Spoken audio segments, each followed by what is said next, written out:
one of the more in-depth changes in values and lifestyle will be the way people think about property. And I know this is a sensitive point. In most of the world today, property is a powerful concept, with people often associating their social status to what they own. Excuse me. As stated before, the monetary system requires cyclical consumption to function. This naturally leads to the need for people to be manipulated into thinking they want or need a particular good or service.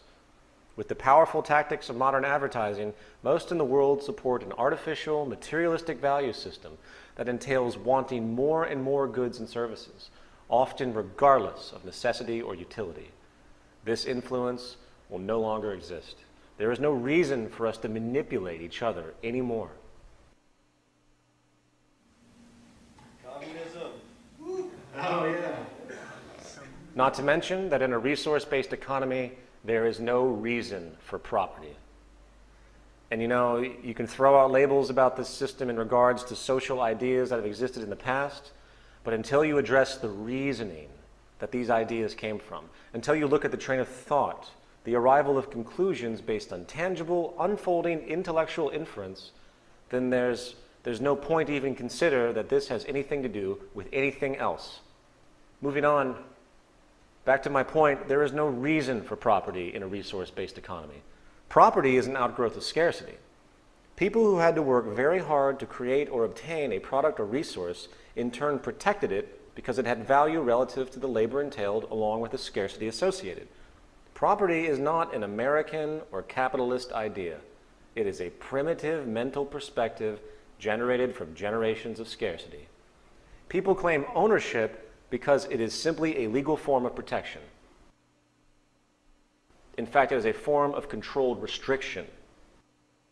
In a systems approach designed to produce efficiency and abundance, without the need for money, the idea of ownership becomes absolutely irrelevant and extremely impractical. In this new system, no one owns anything. Instead, everyone has access to everything. Ownership is a massive burden. No longer will you need to live in one place. You could travel the world constantly, getting what you need as you go along. Anything that's needed is obtained without restriction. We hoard things in our current culture. We have houses and apartments full of junk that we're afraid to get rid of because we know they have some kind of monetary value. And again, there's no reason for abuse in such a system because there's nothing to gain. You can't steal things that no one owns, and you certainly couldn't sell them. In this system, without the need for money, the idea of ownership becomes irrelevant. It is a shared system. In this model, the city complex, or in fact, the entire world, is really your home. If you require an automobile for whatever reason, the car is made available to you.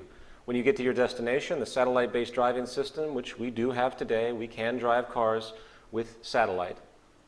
The car will automatically be made available to you and then made available to others after you're finished, as opposed to sitting in some parking lot for likely 80% of the life of the automobile. This is what we do. We waste so many resources and so much space with this primitive concept of personal ownership. To put it into a phrase, the resources of the planet become common heritage to all the world's people.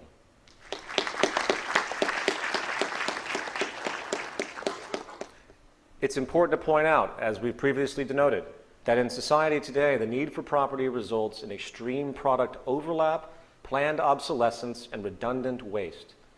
There are many people today that criticize what we talk about without giving any reference to how sick the current establishment really is.